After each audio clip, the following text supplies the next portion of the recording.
Nice, man. Nice.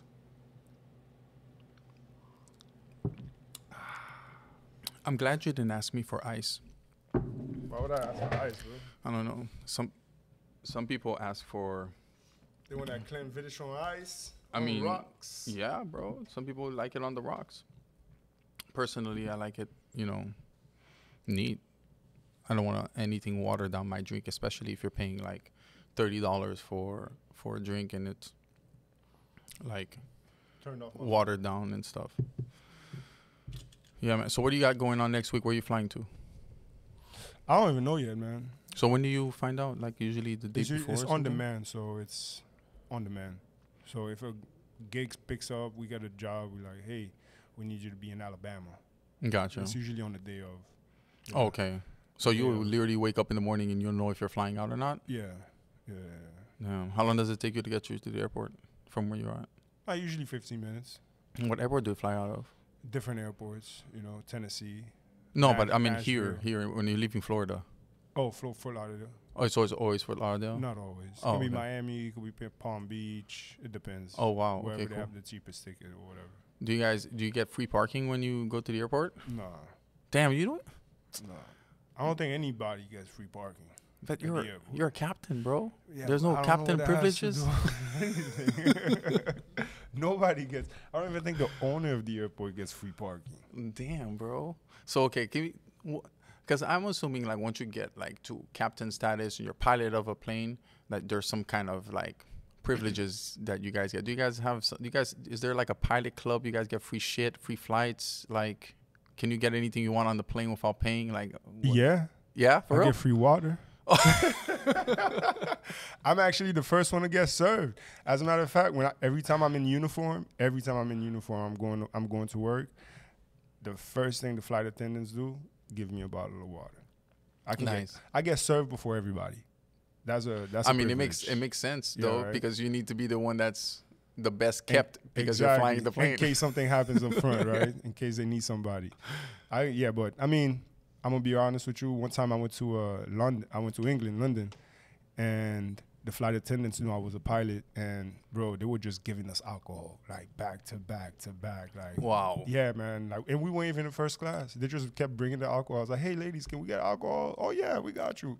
Bought a couple bottles of vodka. So you do get some, some you DL do. stuff. Of course. Yeah. Yeah. I feel you. Yeah, but it's hard because, I mean, I've noticed as well that in the airline, because I didn't used to fly. I didn't used to do what I do now, right? I never went in planes in my uniform, because I was based out of Miami. Mm-hmm. So now I see the politics in aviation, right? Because a lot of times, like if you're not a pilot for American Airlines, for example, they kind of look down at you, right? Or if you're not a pilot at a big airline, Delta, United, they'll be like, oh, yeah, he's not there yet. All right. You get what I mean? Yeah. If you're a pilot for one of those big companies, you got to get treated better. Like it's like, wow. you know, Delta is like the aristocrat of the aviation, Gotcha. Like American, Delta, United, they're like the big dogs, that's where literally everybody wants to end up, Right. So, but yeah, I mean, it also has a lot to do with your personality as well, If you're friendly, I'm a very, very personable person. She knows that. She knows I'm a personable. She says flirty, but I say personable. It's part of our personality. I have a flirty personality too. Yeah? Yeah, my exes used to have problems with that back in the day. Yeah. I mean, I wouldn't say it's flirty, bro. It's just the way we are. Yeah, but it's our personality. Like we're very open. We're attracted to conversation and compliments and all these things, and never been shy of speaking. Our thoughts. It's understandable. Like, but yeah, it used to be a problem with my exes that I used to date. Not a problem with my wife today because she actually enjoys it. She thinks it's great. But back then they didn't like it so much. So you heard that? Yeah. But let me ask you now. So we go way back. Yeah. I want to go back to when you left Haiti and you were pursuing music and you created the persona of Chabin. Tell me the origins of Chabin. How did that come along? What does the name even mean? Well, I'm going to tell you, when I started music, I didn't go by Chabin. I went by Fresh King. Really? I went by Fresh King. Okay. Way back, like when I first started, I used to go by Fresh King. I had a MySpace page. Okay, wait, were you in the U.S. when this happened? Or Yeah, were you yeah, still I was in okay. college. I was in Oh, college. okay, Yeah, okay. yeah. So I went by Fresh King, and I got the name Shabin when I went to Australia one time, and I met these people from Martinique, and they kept saying, "Hey, Shabin, Shabin." I'm like, because I guess they didn't know my name, right? But they kept calling me Shabin, and I was like, I don't know what Shabin means, but I like it. You get me? So I just ran with it. But come to find out, it's literally meaning Grimo. You know what I mean? Yeah, it means So mulatto. Yeah. So because they didn't know my name, they just called me. You know, like Yeah. like Like how Blanc. yeah, Blanc. Blanc. Yeah, exactly, exactly, Yeah. exactly. So I thought it was pretty cool. You know, I've never heard of it. It wasn't a term that I'm familiar with, so I just kept it, and I was like, yeah, that's gonna be my name now. You know, and that's. But what where drove you Shabin- to do music? What was your inspiration? Man, Because I'm assuming you were thinking about it even when you were in Haiti, that you maybe wanted to be an artist. not even, man. So, not even. So what inspired you? One day I was in the dorms with a friend of mine, and he was showing me he was a DJ. He was showing me his tools, and he played a house beat. At the time, what I used to do was called House Creole. Mm-hmm. So you remember the song B by Yves Laroque, I think? Pim, pim, pim, pim, tim, tim, Oh, yeah? tim, Okay. tim, tim. You know remember that? Mhm, Yeah, mhm, so mhm. that was the first song I ever recorded on, and it was in his dorm. He gave me a mic, and I just started, like, I was just going. You freestyled it? I freestyled it, man. Mhm. And I was like, oh my God, this is fun. But not only that, I think you changed your voice when you would sing, right? Yeah. Your voice would Because kind of I alter. noticed, because I noticed I had a talent for switching the tone of my voice. Yeah. So I tried to incorporate Damn, I that. haven't a heard lot. that in a long time. I remember back in the day, I was like, damn, what? He sings differently than he talks. Yeah, right? Yeah. Yeah, man. I could literally animate a whole song by myself, and people would think I have like 15 people on the same track. And I'm like, who's talking here? I'm like, yeah, it's all me, man.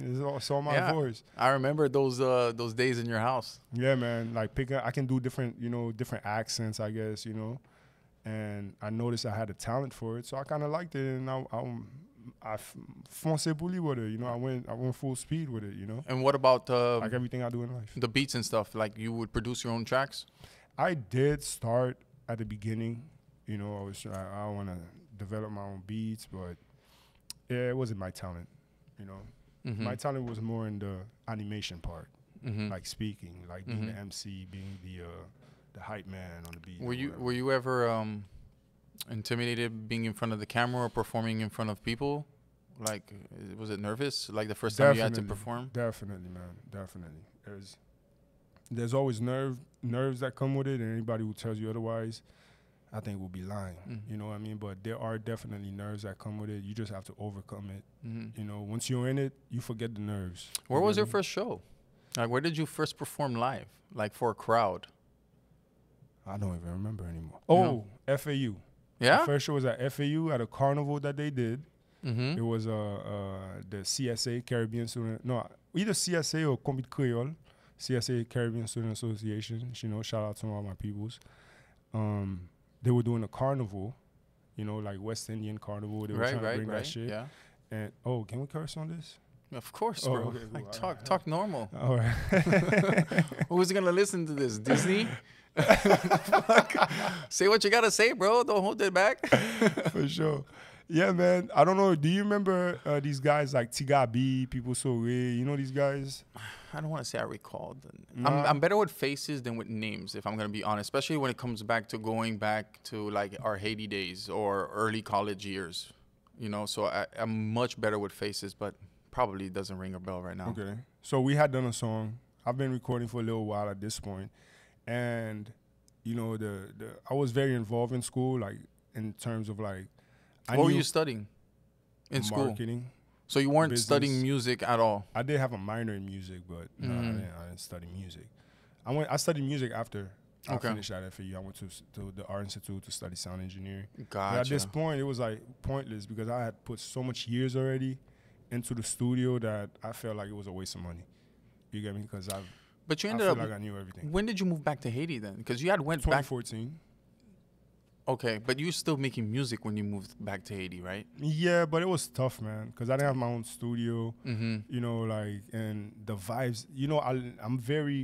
I'm I'm very what's the word? I'm very in control. Like I don't like when people have control over my voice. Like if I would record at a X studio in Haiti, okay, they have my voice in their computer. Right. I hate that because now it makes me feel like they can do whatever they want with my voice. They can take that, they can create a whole song, bypass. You know how it goes in Haiti, man. People bypass people all the time. Like they try to undercut you.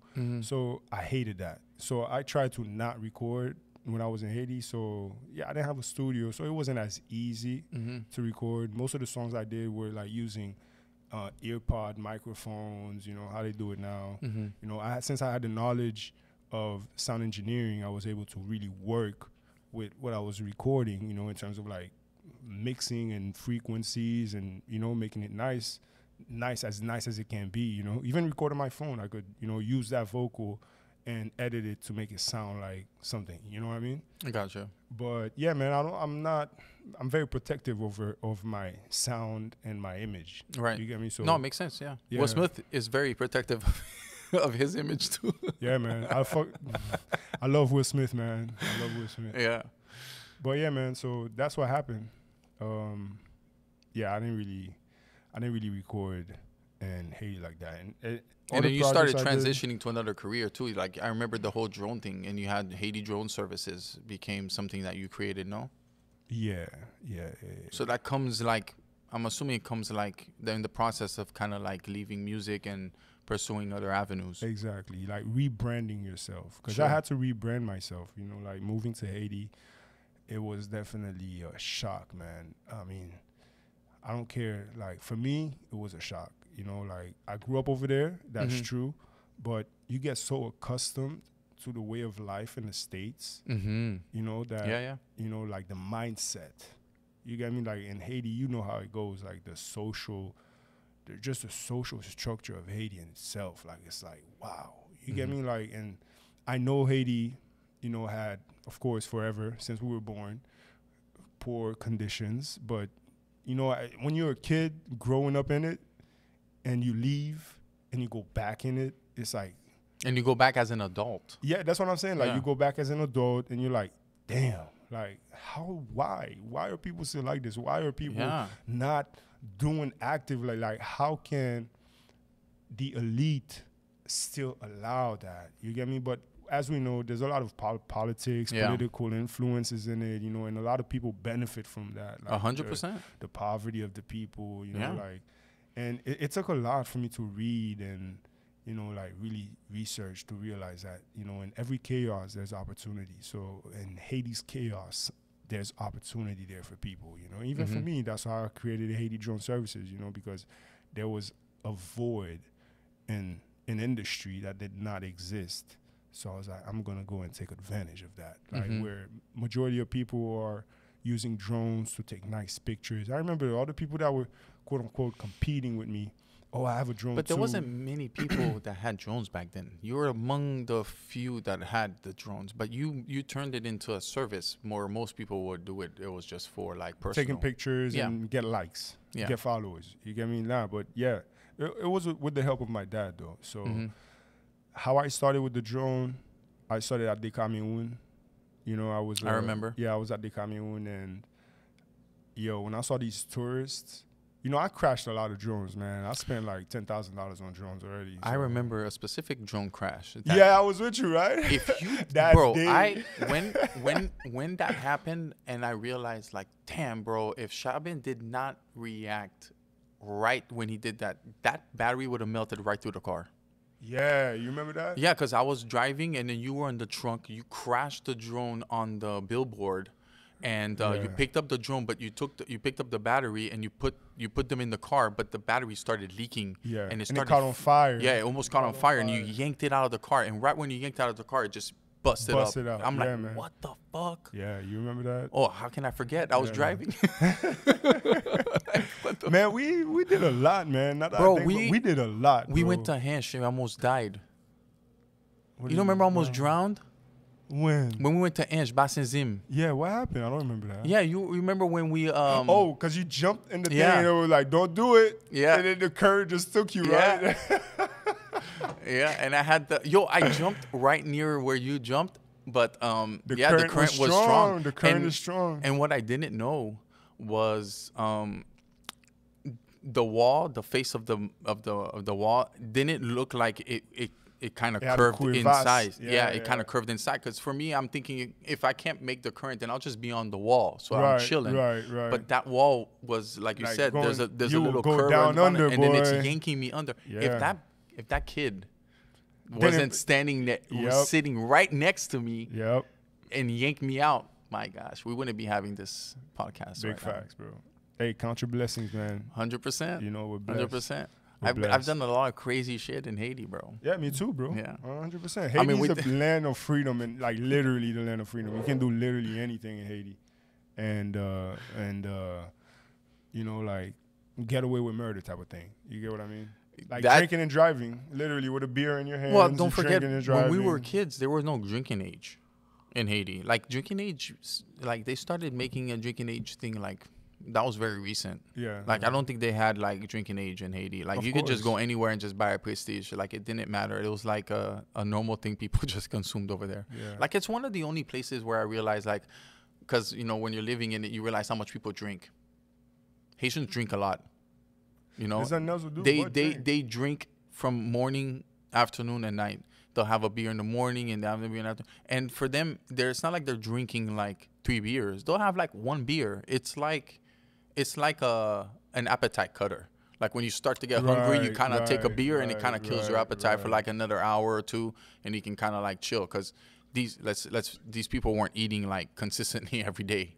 Like they were living with the bare minimum. So it was tough for them. But yeah, they loved to drink, and beer was so cheap and made widely available for them. Yeah, it's how they keep, I guess, the people happy. Right? Yeah, so that and alcohol, that gives you major erections. You're going to be by get bun.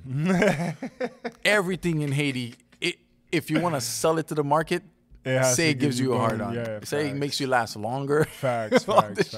And the Haitian men will consume that thing like it's candy. 100%. Like it's candy. That's so true. All right, cool. So you're doing Haiti Jones services in Haiti. You have your contract with the Cameroon. You're doing this. Why did you leave? I left after they burned the business down in 2018, man. That's when I was like, yeah, I got to get out of there. But, you know. Sorry to cut you off, but Haiti Jones Service is still alive today, no? Yeah, 100%. Yeah, because I saw your dad post something on Instagram about, like, you guys offer courses and you guys graduate kids and all these things. That's amazing. We're trying to train, you know, the upcoming generation to, you know, teach them about the technology and use it to not just take pictures and videos. Right. You know, like as Haiti Drone Services in itself is expanding and growing, we need a workforce like any other business. We're going to need a workforce. So we need to have people educated. We need to have people who are safely able to fly drones and, you know, like use it for more than what they think it can be used for. You get what I mean? There's always a fly, right?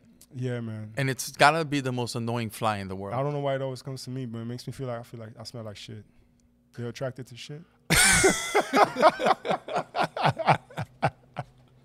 Maybe I'm the shit. Maybe that's why. Maybe you that's know what it is. Maybe that's what it is. I'm the shit, man. You know. Okay, so they burned down the building, but the business obviously is still flourishing and is doing really great. So little by little, man. So it takes time to rebuild, man. You know, 2018 was tough. Yeah. So you left. Your dad stayed. Yeah. You came here. You decided you wanted to do what? Like, where does Shaban go from there? Before I came back, I was like, like I was like, I want to be a pilot. You get me? So. But why? Well, what's this thing about pilot? Like, why did you want to be a pilot? You like to fly? You like to be high? I don't know how to answer that question. I mean, to be honest, I'm the type of person that when I go for something, I'm so tunnel vision. You understand that I ignore everything else. You understand? So I feel like aviation was always something that was inside of me, a passion of mine. But because at the time I was so tunnel vision on music, which I've realized it's a good thing, but it's also a bad thing, right? So now I've tried to like bring balance, because you can go on full speed for something like being tunnel vision. How we hear it in the music, be tunnel vision, go for the money. you forget everything else. You forget to live, bro. You understand? So it's about finding the balance and understand that, yo, yeah, you may be tunnel vision and want to reach your goal, but who are you? You understand? Since we were young, you know, like we were 20, you know, like at the time, 24, 25, whatever, we were still, there was still so much that I didn't even know about myself. You understand what I mean? 100%. You know, so this is something that just came, I want to say, like, divine inspiration type of thing, because the day I decided to become a pilot, it's not like I had, it just happened, bro. You know, like talking to friends from FAU, and I had a friend of mine who's a pilot as well that I went to FAU with, and she was showing me about what she was doing in aviation, and she was showing me the numbers, and I'm like, yo, I could definitely see myself be a pilot. You understand what I mean? So I'm like, so I spoke to my uncle who is a pilot as well. He doesn't fly as much anymore, but he's a pilot as well. And I told him about it, and he was like, yeah, go for it. And you have my full support, this and that. Here are the schools you need to go to. And since I was already in the drones was the introduction to aviation, because in the U.S., you need to take certain courses, aviation courses, to pilot the drones, to get the license. Exactly, to get your drone pilot license, exactly. So that was my introduction to it. Gotcha. Okay, so you want to pilot, but did you want to pilot like helicopters, or was it only planes? Did you see yourself being a pilot for planes, American Airlines? Nah, man. You want to fly jets? Like, did you want to do the I Air don't Force? Really care. I did try for the Air Force. I did apply for the Air Force, but due to other reasons, I wasn't able to become a pilot, because the Air Force, the way they work, they're very old structured too, right? Like they want certain types of people. You get me? They want, so I didn't fit that criteria of people. I was too free thinking. You understand? They don't like free thinkers in the military. They don't want free thinkers. They want people that follow orders. I don't follow orders. I'll question you. Like, hey, go kill this person. Why I gotta kill this person for? What did he do to me?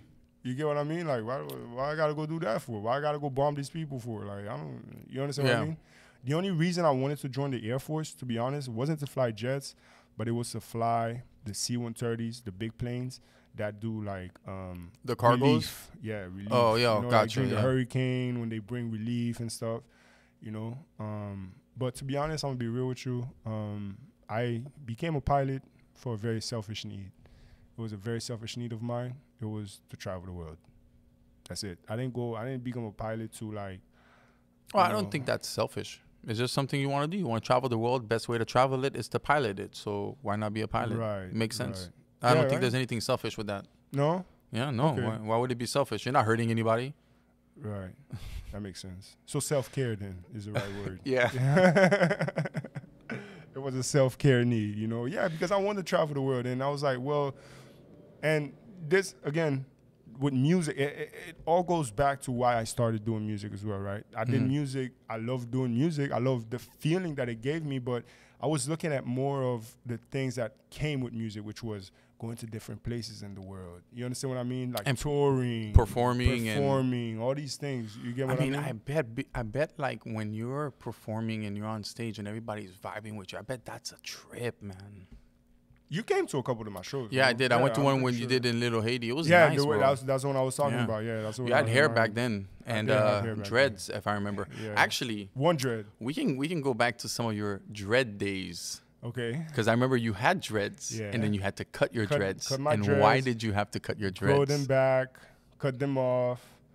But there's a thing with cutting your dreads. Like once you grow them, you're not supposed to cut them until you do a certain thing something that's bad. That has to allow you to basically like cleanse yourself. Exactly. Start over. So the first time I cut my dreads was I put this thing in my hair, which fucked up my hair. You know, it was keratin. So it kind of messed up my hair in a way. So I was like, I can't. Like I don't know why I did that. It's impure. You know, like putting this synthetic thing in my hair. This is not natural. You know, as you know, dreads are supposed to be representing natural stuff, right? So I was like, okay, cut them off, start again. And as I was starting, got arrested.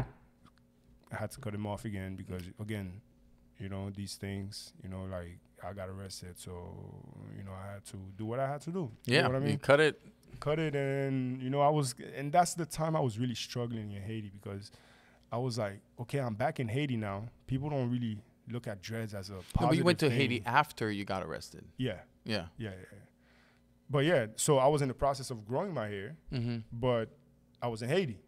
So everybody around, all of my surroundings was like, oh, cut your hair. Why you growing your hair? I'm growing dreads. Oh, no, why you growing dreads? You're representing your family. And, you know, dreads will look this way in Haiti and dreads will look that way in Haiti. And it's like, you know, all of this. And it's like, damn. It's hard to be yourself in a place that expects you to be someone else. Exactly, bro. And that was my biggest, like, one of the things that made me struggle the most is that people want, it's like you can't be yourself in Haiti. You have to be what people want you. And or people expect you to be, yeah. Exactly. And I'm against that. It's like, bro, that's not me. So leave me the fuck alone. Like, yo, like me or hate me, bro, still an obsession. You get what I mean? Like, dude, like, it's either you're gonna, like, people are gonna talk, nonetheless. And Haiti loves its gossip. Yeah, man. You women fast Zambu. So it's like, whether you do good, they're gonna talk. Whether you do bad, they're gonna talk. And they always have something bad to say. Whether you do good or bad, they always have something bad to say. I realized that, you know, and I really admire the people that are on social media that try to promote the beauty sides of Haiti, because a lot of the stuff that is actually shown is the bad. But the bad thing is what we see most of the time. 100%. Like, even when you're living there, it's like some of my best years in Haiti was when we first moved in 2014, 2015, 2016, and I had met my now wife back then, and we saw most of Haiti and beautiful island. Beautiful places. Beautiful place. Beautiful beaches, mountains, so it's diverse. The people, exactly. The people, the Haitian people are some of the most humble people you meet in your life. And nice. They're giving, bro. Like, they could be starving, they'll offer you food. Like, it's a beautiful thing. But and that's when I fell in love back with Haiti. 100%. Because when I was in Port-au-Prince, I used to hate it. 100%. Right? I was like, oh my God, what the hell am I doing here, man? Like, this place is horrible. This place is hell, literally.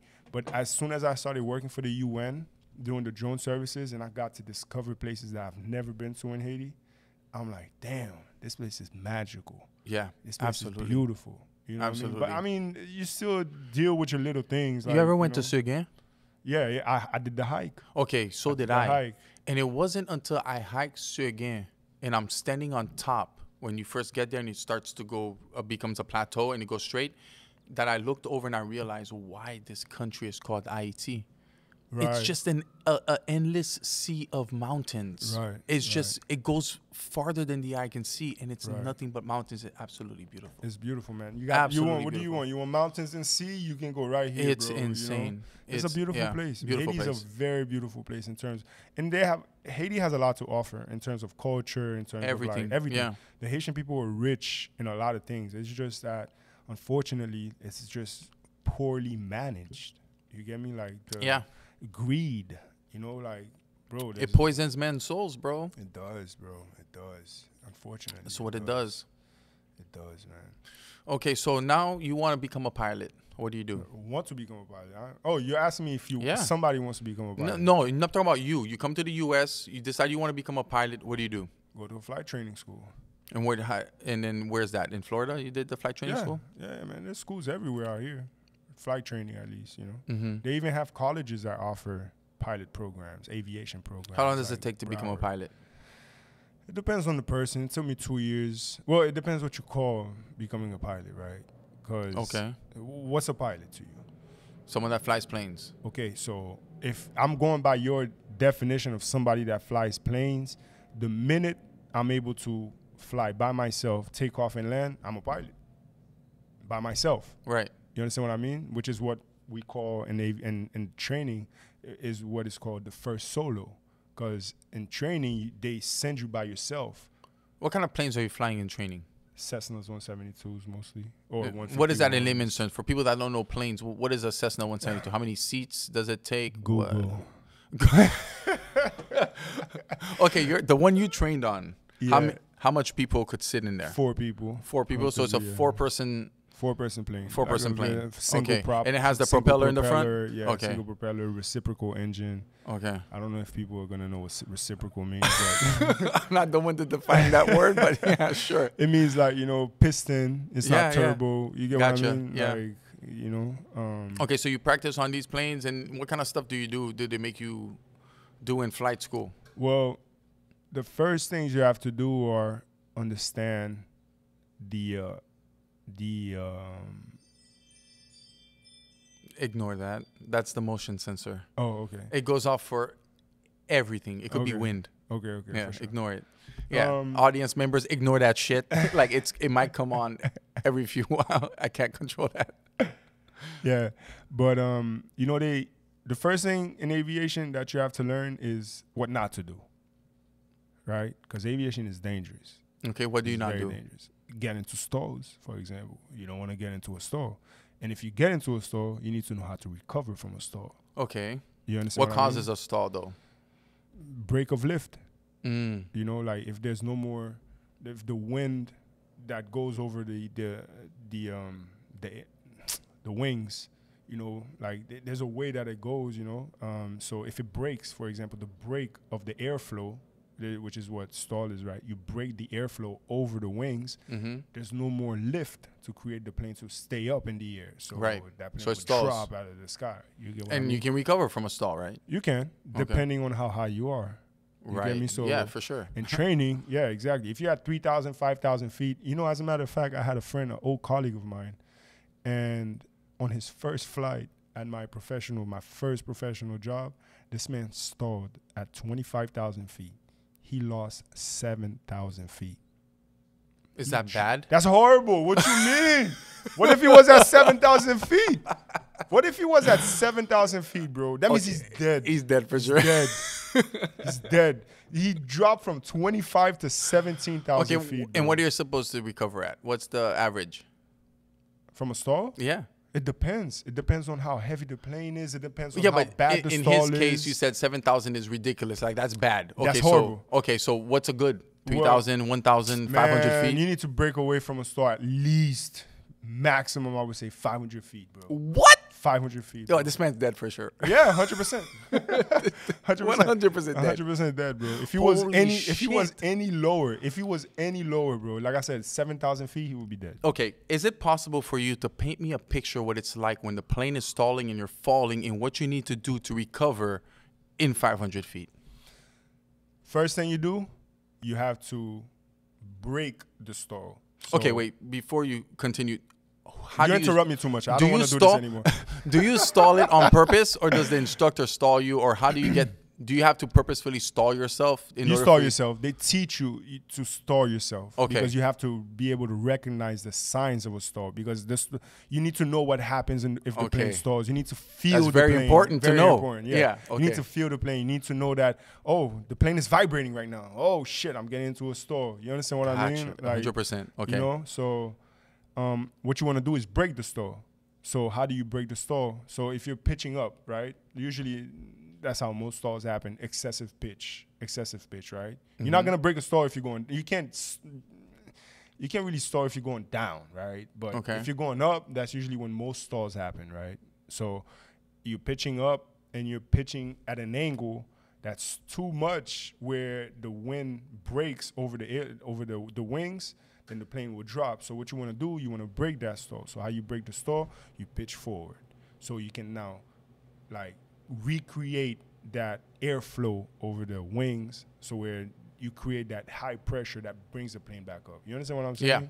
So that's the first thing you want to do. So, but it also depends on the kind of stall that you're doing, because you can do stalls while turning, and that's very dangerous too. Because I've heard a lot of stories of people that crash their plane, and most of these stalls are unrecoverable. When you, like, for example, let's say you're about to land, right? This is the runway. And you're coming like this, right? But for those who are listening, he's using his hands. I'm using my hands in a hypothetical runway. So let's say you're about to land on this runway, right? And you overshoot it, right? So a mistake that a lot of beginners do is that because they overshoot it, they overbank. And now when you overbank, you break. You're still level flight, right? And you might still be descending. But because you overbank, you still break the airflow over one wing, which causes the plane to stall. And now that wing that has, let's say we're turning right, so the right wing would most likely, almost lose be touching airflow. Yeah, lose the airflow, and now the left is just like all that hype, all that extra lift that's created on this side, on the left side, and there's no lift on the right side. So now you kind of lose it, and now you get into a spin, and a whole bunch of spins are very dangerous, man. Like majority of planes that you get into, whether it's American Airlines, United, the minute that plane gets into a spin, trust me, you're dead. It's unrecoverable. No majority of unrecoverable, bro. It takes that a lot to recover from that. A lot to recover from that. Okay, let me ask you this: you're in flight school, your first stall. How do you react? Does it freak you out? It's very scary. Do you feel like you're gonna die? Who wants to stall a plane? No one wants to stall a plane. But I'm asking you: does at any point do you feel like in flight school? Do you feel like I could die in school? Yeah, every day. I've known like not to but the flight school, the airport, not the flight school itself, but because there are different flight schools at that airport, but crashes all the time. Crashes all the time. People crashing in the Everglades with the alligators. You see pictures of planes upside down and the guys on top of the wing, so the alligators don't come and bite them. Like alligators can't jump. You get what I mean? Fucking wild. Yeah, man, it's crazy, bro.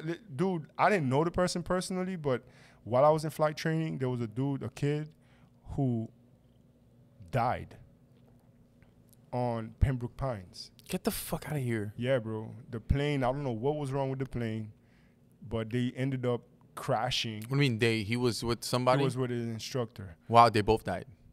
Nah. The instructor survived? Died, yeah. Okay, so how does something like this happen? What you said he crashed in Pines. He crashed like on the road? Streets, on the street? On the roads, yeah. Holy shit. So what happened, I saw the video. What do you mean you saw the video? Like the inside camera video? No, somebody was filming. Get the fuck. Yeah, like car dashes. Wow, like okay. That. So the tail stroke. I don't know if that's the right word, but basically the tail hit electrical wire, the electrical line, which I don't know what happened, caused probably an electrical type of thing. And when the plane crashed, bro, they crashed, caught on fire, they couldn't get out, and that kid got burned, bro. What? Yeah, it's fucking dangerous. So how did the instructor survive? He was able to get out, I'm assuming. I think people came and rushed and took him out in time. That's crazy. On what year was this?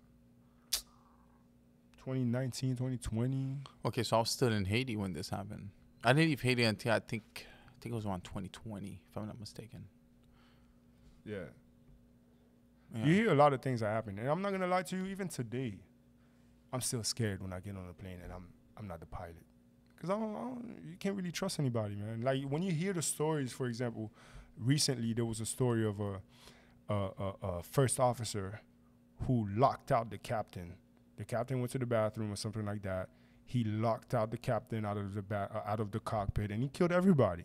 That's so crazy. you can't really trust who's flying, because you don't know what kind of thing this person is going through in so his head. Is there a background check or something that? My bad. Yeah, it's all good. I mean, this mosquito. fly it's is a mosquito now. It's a mosquito now. All right, so Somali. He's drinking. We're drinking. He's part of the podcast at this point. The mosquito's part of the podcast. But he about to get drunk because my blood is. That's why he's flying like that. So tell me, a first officer is usually the co-pilot? Yeah, they call first officers co-pilot, but in reality, if the first officer is flying, the captain is the pilot. It's a co-pilot. So whoever's flying is the pilot. Whoever's not flying is the co-pilot. Exactly. But there is like a chain of command. Like just because you're the pilot doesn't necessarily mean you're the captain. Yeah, exactly. Okay, like you could be the captain and be a co-pilot because you want your co-pilot to fly. To start practicing flying, right? Exactly. So I can, as a captain, I get to decide how the operation is gonna go. I can. How much freedom do you have in the air?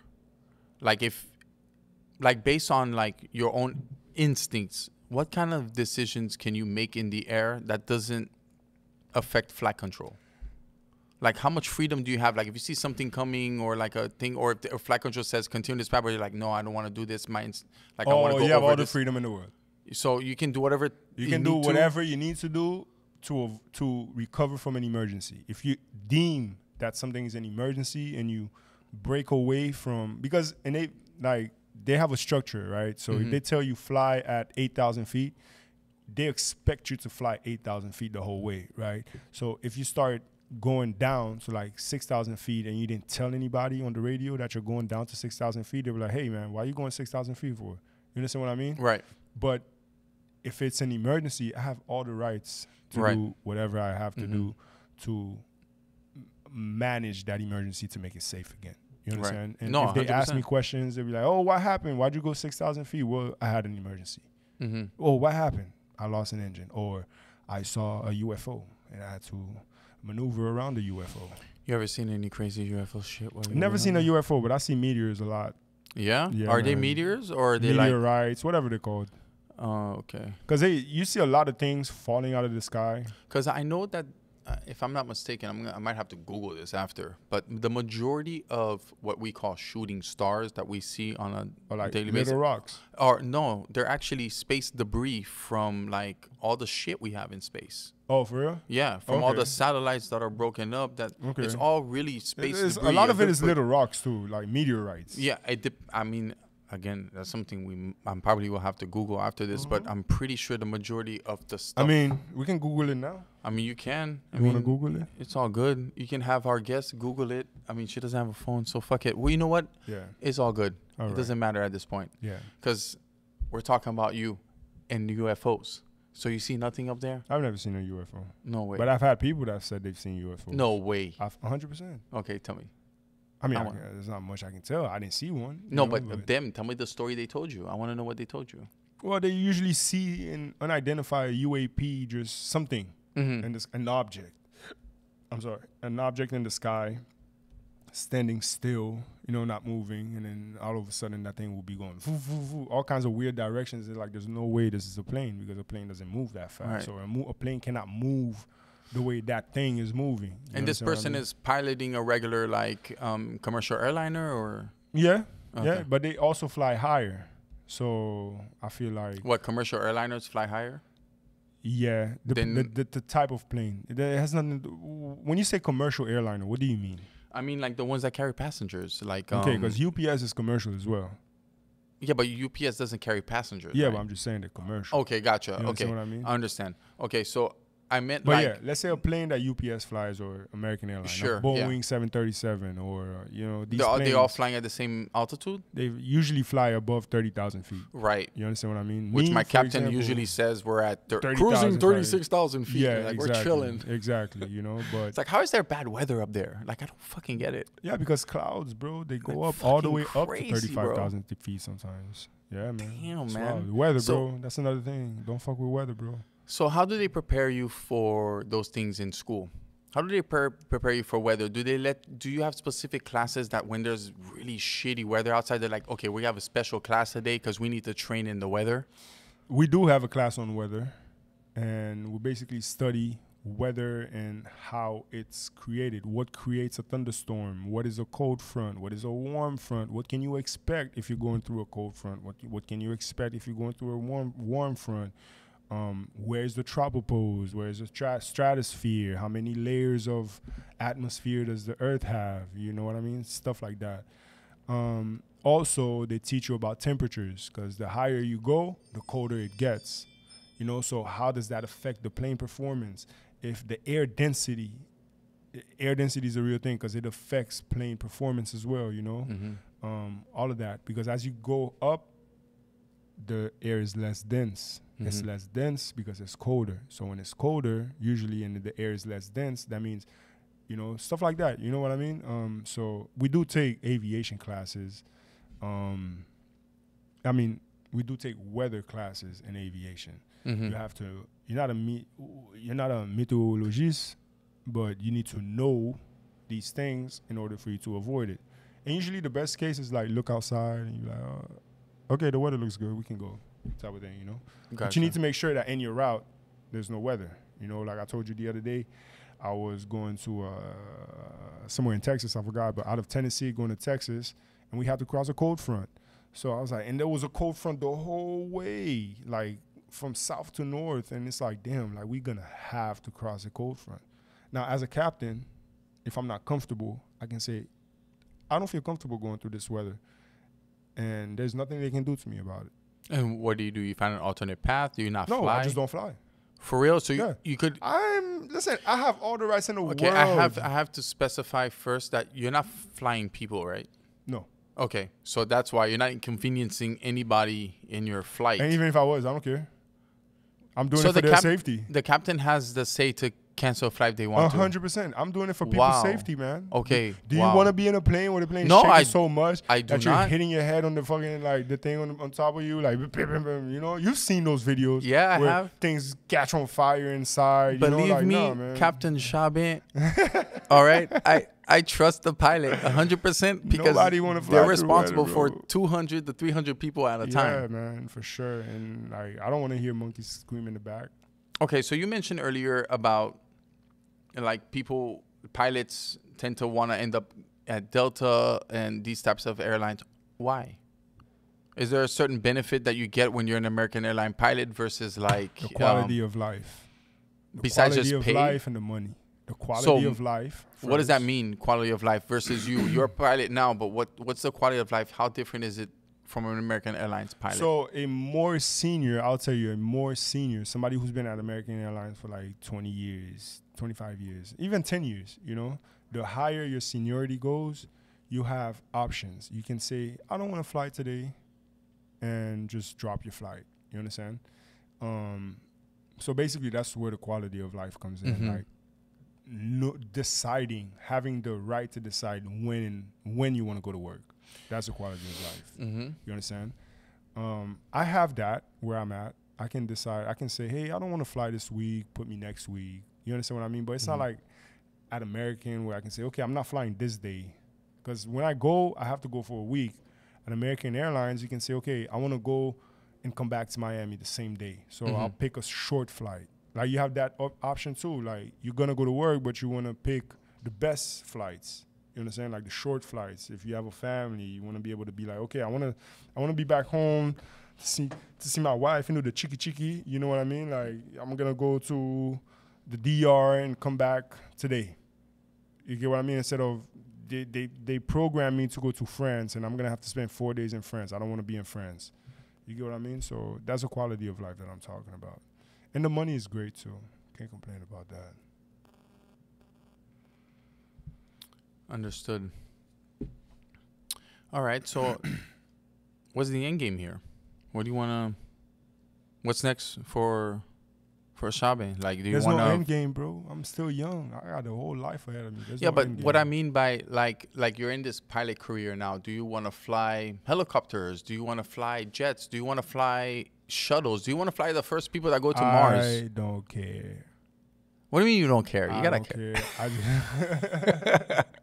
I just wanna. You just wanna fly? I just wanna fly, have a good time, and make money. You know, have a good quality of life. Again, have a good quality of life. Spend it with the people that I care for. Right. And be able to provide. But you always have music, right? You love music. I love music. It's not just music. I love being creative. Okay, you know, whether it's music, videography, all of these things, you know, I love being a creative person. When it comes to music, I feel like I've done everything that I could do in music. You know, from time to time, a little inspiration comes. Right. I'm not pursuing a musical career. You understand what I mean? I do have fans out there that still appreciate my music. So from time to time, I do it for them. I don't really do it for me in the sense of me pursuing a career and try to blow up. You do it for fun, yeah. I do it for fun. You know what I'm saying? Like, so if it comes, it comes. If it is that what Pilots of the Caribbean is? What do you mean? Like, what was the inspiration for Pilots of the Caribbean? Aviation. Yeah, but you make music, no? What do you mean? Pirates of the Caribbean wasn't music? No. I made a theme song. Oh, it was a theme song. I made a theme song for Pirates of the Caribbean. You know? I thought you were still doing music, and then you were promoting this like Pirates of the Caribbean type of like vlog where you would record yourself traveling and making music. It's not that, right? Not at all. Okay. No, Pirates of the Caribbean is mostly trying to acknowledge that there are pilots, and a lot of them from the Caribbean, you know, Jamaican. I like the name, honestly. I think it's a great name because every time I think of it, I'm like, that's a great play of words because you think of Pirates of the Caribbean and it's like Pilots of the Caribbean. It makes so much sense because you're the air and they were the sea, and I'm like, yeah, it's pretty interesting. Appreciate that. Pretty good name. Yeah, thanks, man. You know me, bro. I'm a creative, bro. Like I told you, I like to be creative. You know, whether it comes to videography, photography, it's just there's a fire in me. Even now, like I'm not doing it as much, and a lot of times I'm like, damn, like I need to do more. You know what I mean? Like I need to do more. I need to get more involved. I need and back in touch with that because it makes me happy. I love to create. I love to take pictures. I love to do videos, you know, all of that stuff, you know, music, you know, I create theme songs and shit like that. So you have anything coming up that you're trying to do, like in terms of what? Music or maybe video and stuff like that? Man, I'm working. Can you do videos while you're working? Like can you have a GoPro on 100%. Again, depends where you are, right? If you're at American Airlines, you can't really do that because they don't want that. Okay. You get me? Like, it's a part of there. And which is another reason why I'm like, do I really want to go there? Because I have so much freedom where I'm at right now. Where I can do whatever, like, in terms of, like, videography and recording. I can take out my phone. I can text, you know, if I get signal, you know, text, whatever. I can do whatever. But I just assumed every pilot could do that, but I didn't know there was, like, okay. No. They have what we call a checklist. So, and the big guys, again, the big guys, they have a checklist and it says, turn off your phone in the checklist. And when they tell you, everybody, put your phone on airplane mode, that goes for the pilots as well. I'm going to ask you this right now. Does it affect the plane in any way if I do not put my phone on airplane mode and I just leave my, you know, I'm that ignorant person. I'm just like, you know what? I'm not going to listen to these rules. I'm not going to put my phone on airplane pilot. I'm going to continue to text my friends, go on my Instagram and all this stuff. What does it do? It messes up with the electronic, like radio navigators. You know, like that signal. So you hear that people put your goddamn phones on airplane mode. Yeah, put your phone on airplane mode. Jesus. Yeah. Like it messes up with the, like I said, the radio navigation. It's like 10 minutes and then you have in-flight Wi-Fi. Just chill. What's 10 minutes? Yeah, people don't understand. Because they don't know. It's not that they don't understand, they don't know. They don't know how it can affect. You think they don't know or they don't care? Because I feel like they don't care. Well, if you're they don't saying know. It, I'm assuming. They don't know. Let me tell you why. Yeah, because if they knew that their life was in danger, they would care. Because they don't know, they don't care. All right. You understand what I'm saying? Yeah, 100%. You understand? Like knowledge is power, right? So if you know that, hey, if you're doing this, there's a high risk that you will die and you're not in charge. You're not in control. So yeah, you might want to put your phone on airplane mode. So why don't the pilots say that shit before they, you know? Probably not to scare everybody or something like that. I don't know. If it allows for cooperation, I'm pretty sure it would be a much less hostile flight sometimes. Facts. If the pilot would just be like, look, if you don't sit your ass down and turn your phones off, we could die. There are articles that came out, especially when the 5G came. Yeah. And there were articles about how 5G was affecting navigation and pilots would get these weird instrument readings and they would get lost. And that's legit. Yeah, that's legit, especially when you're in the clouds, man. Like sometimes you're landing at places where the clouds are 500 feet, 300 feet above the ground. That means that, you know, the airport, you're at 300 feet, the airport is 300 feet below you, bro. And you're getting these weird navigation signals and you don't know what's up, what's down. That's crazy. You're in the cloud, bro. When you're in the cloud, you don't know what's up, what's down, what's left, or what's right. But your instrument can still tell you the altitude, so you know how high you are from the ground. I mean, yeah, but that's not what matters. What matters is, are you up, are you down, are you straight, are you banking, are you turning left, are you turning right? You understand? That's what matters. The altitude matters too. I just assumed that the plane had like a leveler that you would know if you're off. But when you have on 5G and it's messing up with those frequencies, and now that thing is like shaking everywhere, and you don't know, yo, what is going on with the plane right now? I can't see the ground, and this plane is telling me I'm turning. Am I turning? And let's say what is called, they call it the attitude indicator. The attitude indicator. That means that, okay, you're straight and level, or you're turning right, you're turning left. So let's say your attitude indicator is telling you that you're turning left, but you're really not turning left because of some interference, radio interference, right? And you're not turning left. So now you're turning right, trying to correct for what your instrument is saying. Which is not true. You know, because a pilot has to rely on his instruments, especially when you're flying in clouds. Right. It's like flying blind. You're flying blind, so you have to rely on your instruments. So let's say your instruments is displaying false information, and you're trying to correct for that false information, and now you put yourself in a real disaster. Mm-hmm. You understand what I mean? Because of 5G. You know what I mean? Mm-hmm. This is very dangerous, bro. Interesting. That's crazy. Mm-hmm. Like communication, it can affect a lot of different stuff. You need to go? Ciao, Valerie. Bye. Have a good I night. didn't even know we had somebody in here. Yeah, she was working late. Okay. So, but in flight school, right? And you are training to do the whole pilot thing. When you're in flight school, do they compensate for when you're a passenger, or do they train you for when you're flying with a passenger versus flying with a cargo, or is flying a Cessna similar to flying just any other plane? All like planes fly the same, man. It's all the same type of. Same theory, same function, lift. Gotcha. You need lift to fly a plane, you know, so all planes fly the same. Now, when you get to bigger planes, they get more technologically advanced. So, you know, you have autopilot, you have all these different things. So how much can an autopilot really do for you? Like, what does it do? Like, what's the autopilot? Does it just keep it straight and leveled and all these things, or can it do so much more? It will climb, it will descend, it will do everything that you need it to do. Okay. Some autopilots will even land the plane for you if you need to. Get the fuck for real? 100%. Okay, how old is this tech? Like, is this fairly new? The ones that can land your plane and shit? Fairly new, from what I know. So, as a pilot, do you feel safe with autopilot on? 100%. Would you trust it to land your plane? It's a reduce of my workload. Right, but would you trust it with making those instinctual decisions, like maybe, you know, because Why not? If they put it in a plane, then that means it passed all kinds of tests for it to get. Okay, let me give you an example. Maybe the weather is too crazy that the autopilot maybe is like, yeah, I mean, according to the calculations, we can fly through this weather. But you're like, yo, I've flown enough to know that we may need to climb for this cloud. Like, right. You know what I'm saying? Like, when does it become a problem when that instinct starts to kick in? It becomes a problem when it crosses the pilot's threshold of comfort. Right. You understand? If somebody is not comfortable in a situation, you know, like, which is their threshold, and they're like, damn, I passed my threshold, I don't feel comfortable doing this, you disconnect the autopilot and you just do what you got to do, you know? Like, I've flown with people who would tell me, yeah, man, let's fly through the lightning. Nothing will happen. For real? Yo, and I'm like, yo, listen, my man, you passed my threshold of comfort because I don't feel comfortable flying through lightning.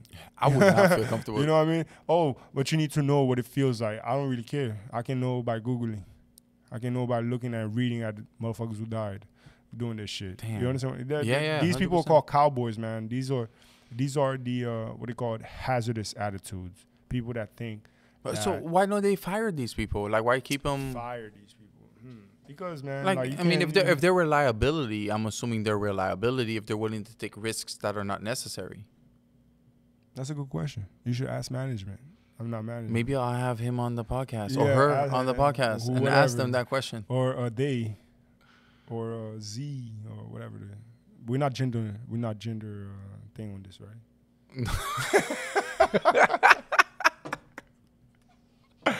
Gender whatever, bro. We're not, you know what I mean? Like, whatever you are, bro. You are who you are. It doesn't affect me at all, bro. I don't care. Identify as a 2-legged penguin or 4-legged penguin. You can identify as anything you want. I don't care, bro.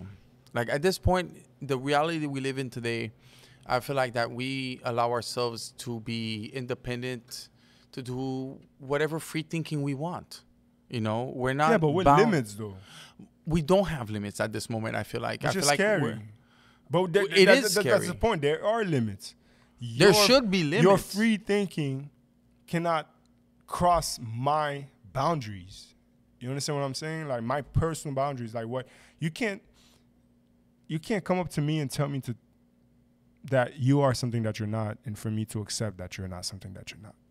You understand what I mean? That's your boundary crossing into my boundary. You understand what I mean? Like, okay, you can think that you are whatever you are, but you can't tell me to accept that you are. Like, bro, if somebody comes up to me and tells me I'm a cat, and I'm looking at that person. Like an actual person is like, yeah, you're obviously not I identify as a cat. I identify as a cat. I'm a lion in the jungle. Roar.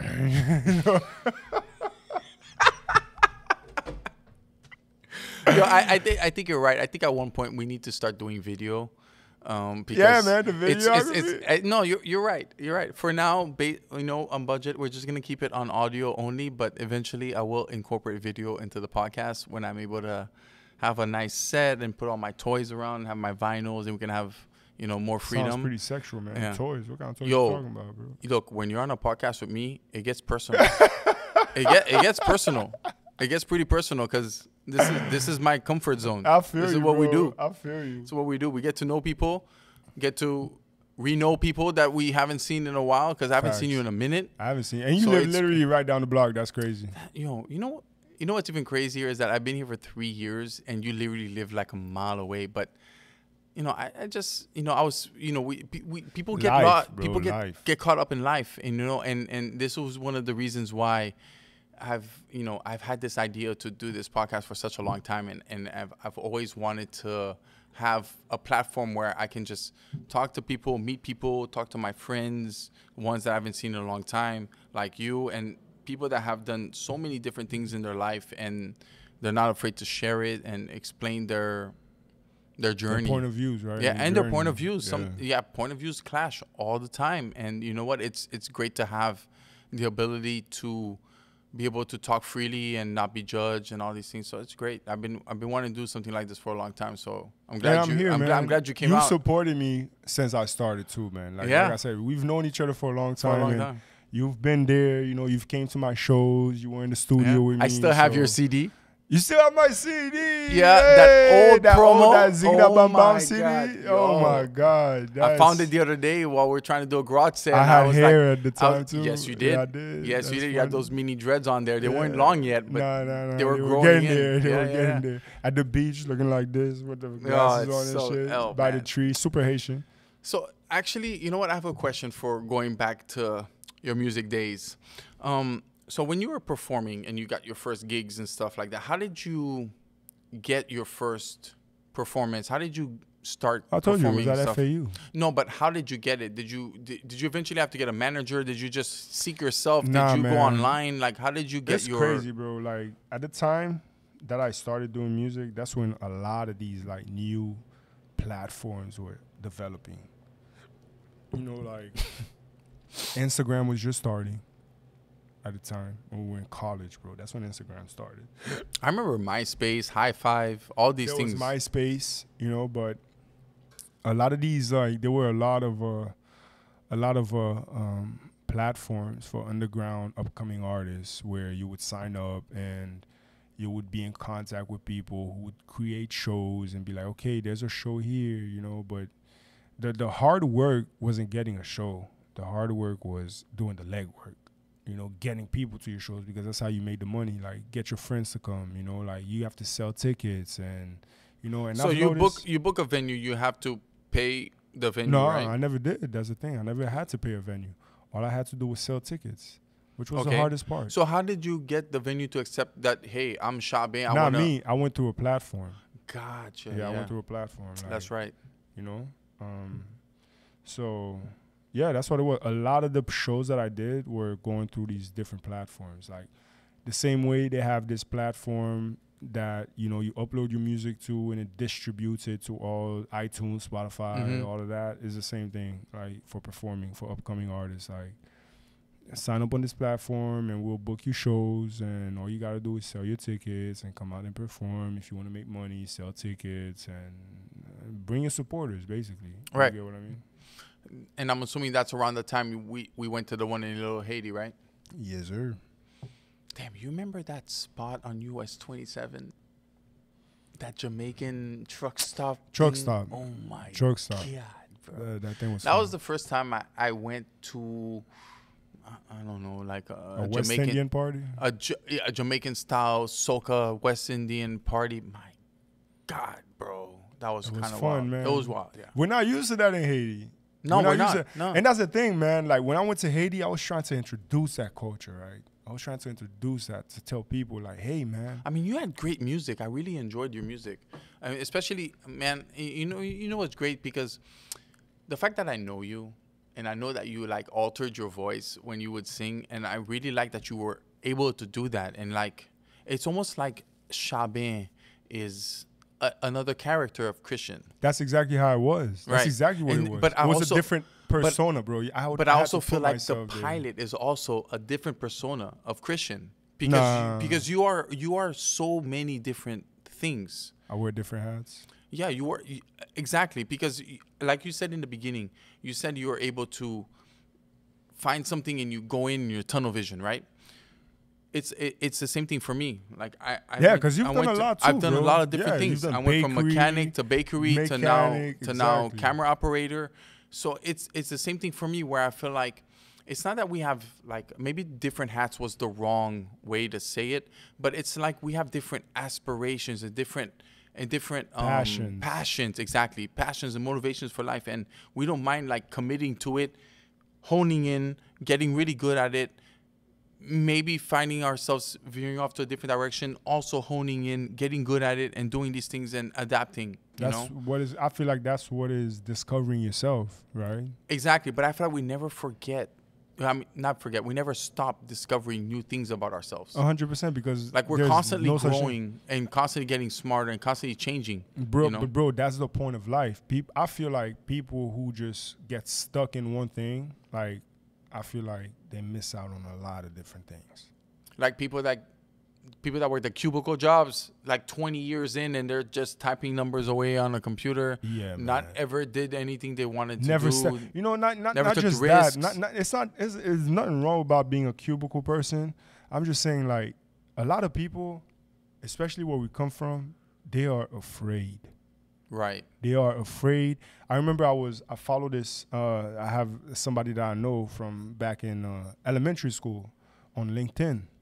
And that person posted something about, and it's to show you the Haitian mindset. And I call it small people mindset. You understand what I mean? Like, by small people, not the people that are small, but small mindset in itself. This is a very small mindset. You're like limiting yourself. You're limiting yourself. Exactly. Yeah. Because you're like, first of all, the post was like, okay, there's one question that she asked herself that I related to, is that, oh man, I gotta pull it up, but I forgot that one. I remember the ones I did not relate to. The one that was, I don't know what people would think. Who do I think I am? It's like, why would you ask yourself these questions? Why would you cause yourself? Why would you create so much doubt on yourself? Like, to the point where you ask yourself, who do I think I am? Why are people going to read this? Because who do I think I am creating a vlog? Or who do I think I am going down into music? Or who do I think I am becoming a pilot? And it's like, why would you even think like that? Like, you literally you stop yourself before even starting when you ask yourself these questions. You understand what I mean? Yeah. It's like, I want to be a pilot, but who do I think I am to think I can be a pilot? So you automatically just assume like the negative instead of being positive. Instead of being, I'm going to be a great pilot. Don't even ask yourself these questions. Yeah. Just be like, hey, I want to be a pilot. I'm going to go be a pilot. Right. Fuck what everybody 100%. thinks. And that's what I did. That's what we both done. Did. Exactly. You know, like, when I started music, I've had many people tell me, including family members, tell me, oh, man, all you doing is talking shit in music. Your shit is garbage. Thank you very much, bro. Thumbs up, baby. I'm going to keep doing what I'm doing. Because it makes me happy. 100%. You understand what I'm saying? You should always do what makes you happy. Exactly. Yeah. That's the point. It's like, if you start and you ask yourself these questions like, who do I think I am? What are the people that I went to high school with are going to think? You automatically create such a big barrier in front of you that you're like, whoa. You create all these unnecessary obstacles that you have to overcome, and you realize it's unnecessary. It's unnecessary. It's like, yo. I remember the question was like, what am I going to write about? Okay, cool. That's a valid question. You know, if I as a musician, I'll be like, okay, what am I going to sing about? That's a valid question. Right. You understand? But for me to think that, but who's going to listen to my music? That's like, who gives a fuck? Somebody's going to listen to your music. Right. You're always going to have your arguments. You're going to have somebody who's going to listen to your music. 100%. Oh, what are my friends going to think? What is my family going to think? Who gives a fuck? As long as it makes you happy. Right. Who gives a 100%. You're not killing anybody. No. You're not robbing anybody. No. You're not doing anything where you're hurting people. So who gives a fuck? You're doing something that makes you happy. Who cares if the next person looks at you and be like, oh, I can't believe you're doing that. Oh my God, you look so stupid. Okay, cool. That's fine. Thanks for your opinion. I never asked for it, but thank you very much, bro. Thanks for the comment. That's a good outlook. That's a good outlook. That's how I really feel like that's how you have to look at life. Because if you don't look at life like that, you're never going to accomplish anything. No, you won't. You're never going to Especially if you allow all these opinions and negative things towards you affect you. Like you have to you have to have strong willpower and be able to block out all the negativity to keep you from pursuing what you really love, you know, because a lot of things are risks and gambles. Everything in life is a risk and gamble. 100%. Going outside, taking my car and driving is a risk and a gamble. I don't know what could have happened. Coming here, I could have been like, damn, what if somebody hits me on the road? What if I try not to think of those things, but bro, thinking something like that is as bad as thinking, what are people gonna think about me? Mm-hmm. It's on the same level, bro. Right. It's on the same level. You're literally creating a barrier for yourself to not do something. You understand what I mean? Yeah. It's like, 100%. oh man, I want to go to the gym, but damn, what are people at the gym gonna think about me? I've never been here. I'm just starting out. I'm just starting. They're gonna think I'm goofy. Pounds. They're gonna think I'm. Who cares, bro? Like, just go out and fucking do it. That's more like a self-confidence issue. It's to overcome. It's to overcome that, because if you are starting out, like I'm sure a lot of people want to go to the gym and they're afraid of their appearance and they're afraid how they're gonna look in front of other people, you shouldn't care. You should just pursue your goals and accomplish them. Yeah. You know, regardless what other people learn. think. And if anybody, get better. Yeah, exactly. Learn and get better. And if everybody thinks against you, you use that as fuel for your fire. Yeah, exactly. Learn and get better, bro. Because nobody's born knowing. Mm-hmm. Listen, we all started falling the first time we took our first step. Yeah. We all failed. I don't think anybody who ever walked their first steps were like, hey, I'm running, bro. I'm Usain Bolt in this bitch. I'm breaking four seconds. My man's a savage. Yeah, right? You know? It's like, yo, bro, we all fall when we start something. We all fall, bro. You can't be afraid of the fall. Just remember, just get up. Yeah. Just get up and keep going. 100%. You know, you understand what I mean? Like, that's what it is. And I feel like, you know, in our society in Haiti, there's that mindset that comes in and it just stops us from doing things because we always wonder and think about what other people would think. It's like, bro, I don't give a fuck. I remember people would tell me things about Haiti drone services and like, fuck Haiti drone services. I remember being a pilot. People were like, oh, but why are you going to be a pilot? Why are you going to do this? It's like, bro, who gives a fuck? Stop asking me these dumbass questions I don't have answers to. Right. You understand what I mean? Like, I don't know, bro, but why do you care? Mm-hmm. You understand what I'm saying? I'm doing what's going to make me happy. Yeah, why not just support it? Why not be like, yeah, great. I hope you become a great pilot. Exactly, bro. Why are you trying to create doubt in me? Yeah, focus more on positivity. Exactly, bro. Like, try to give people, push people, you know, support people. Be like, you know, like, give people constructive criticisms, but at the same time, it's like, don't tell somebody, hey, man, like, for example, if somebody does a song that you don't like, right, or whatever it is, man, whatever it is, you can be like, hey, not my style, right? It's not my style, but keep going. Instead of being like, why are you a rapper again? You get what I'm saying? It's two different things, bro. You understand what I'm saying? You're approaching that same subject differently. You understand what I'm saying? Like, hey, man, you should stop doing music. It's a different point of view. I mean, yeah, it is. It is different point of views, but, you know, every token has two sides. You know, like, don't look at the negative side of the token. Look at the positive side of the token. You understand what I'm saying? Like, yeah, 100%. That's what it is. Be more positive. Be more positive, bro. Like, that's really what it is. But let me ask you something. When you were in Haiti Drone Services, what inspired you to start that venture? Because you were in music, and then you're like, okay, I'm going to start doing Haiti Drone Services. What made you buy your first drone and start flying that in the air? The possibility that it created. You know what I'm saying?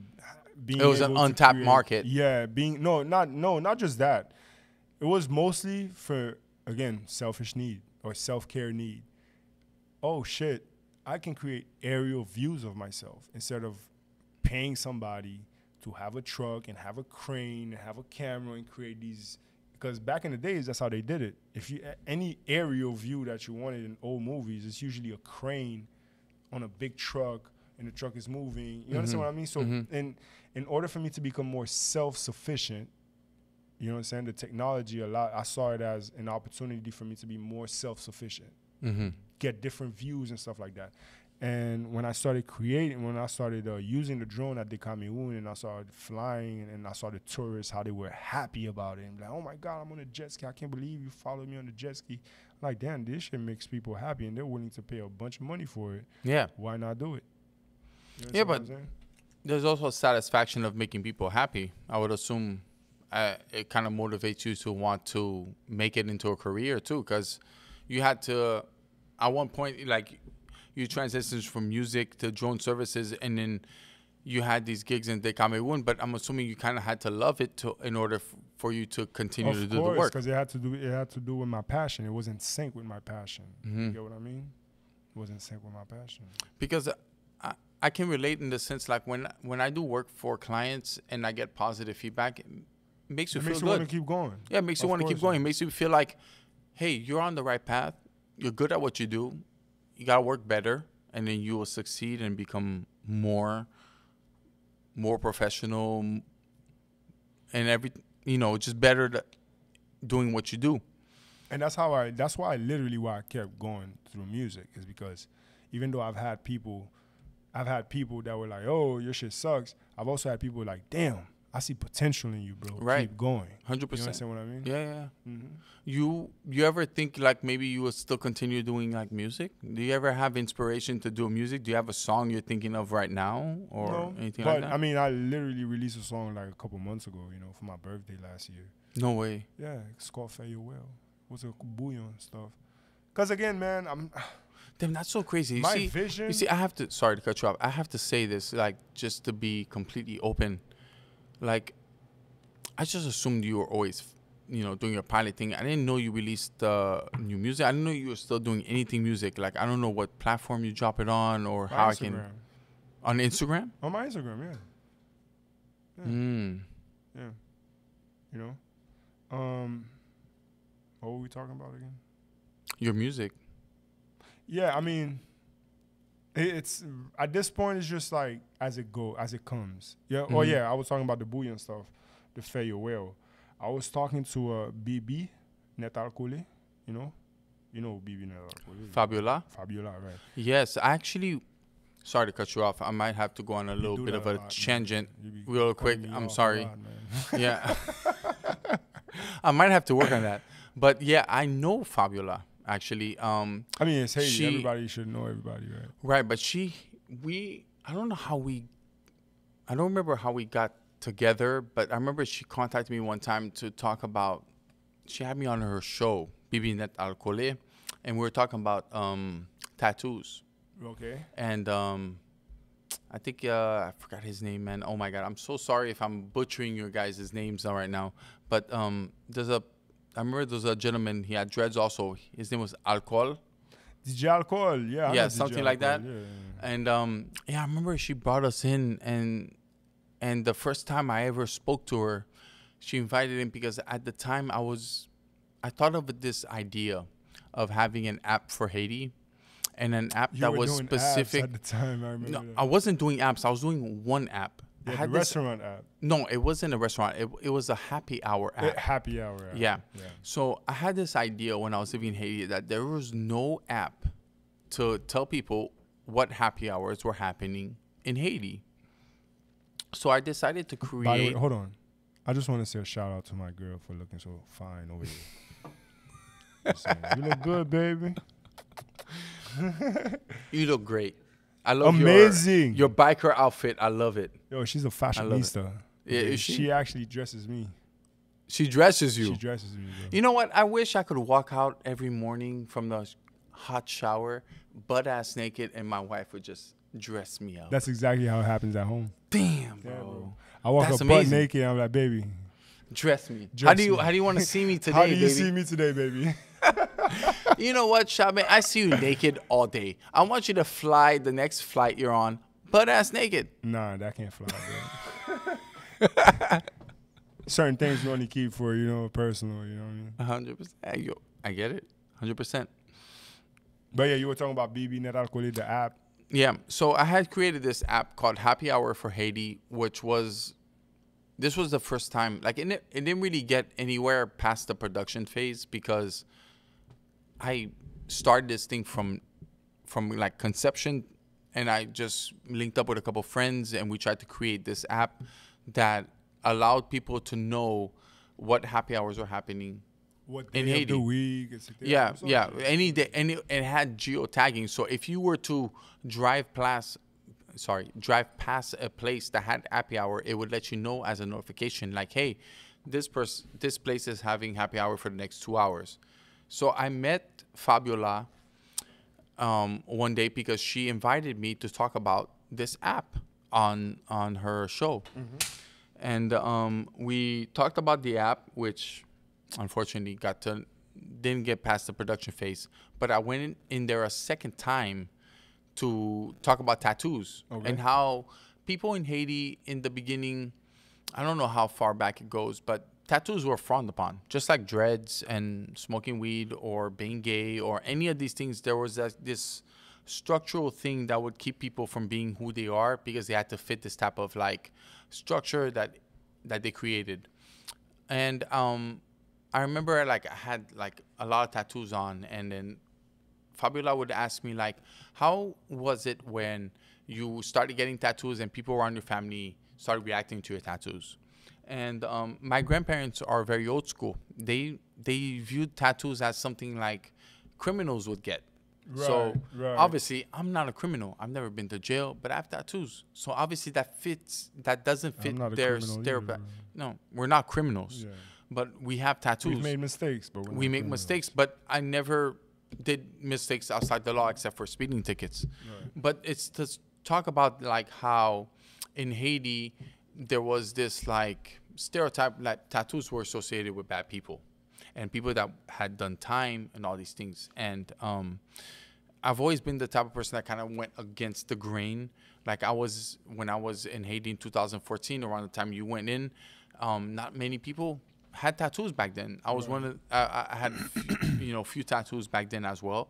But as I was going through the years 2014, 15, 16, more people started being open up to tattoos, and a lot of people started opening up to the ideas of tattoos and what they represented. They didn't just associate with bad people and people that went to jail, but they associate with your personality and who you are artistically. And I've always been a fan of tattoos, and I've always, Stefan was the first one in our family to get a tattoo. And I remember when he got a tattoo, it inspired me to get my own tattoo. And I ended up getting a tattoo that is now covered up because the first tattoo that I got was a Bible verse. And a lot of things has changed since I've gotten that Bible verse tattoo. It's now been covered up. And it's not covered up because I no longer believe in God or anything like that. It's covered up because it wasn't a very well done tattoo at the time. It was done in the DR.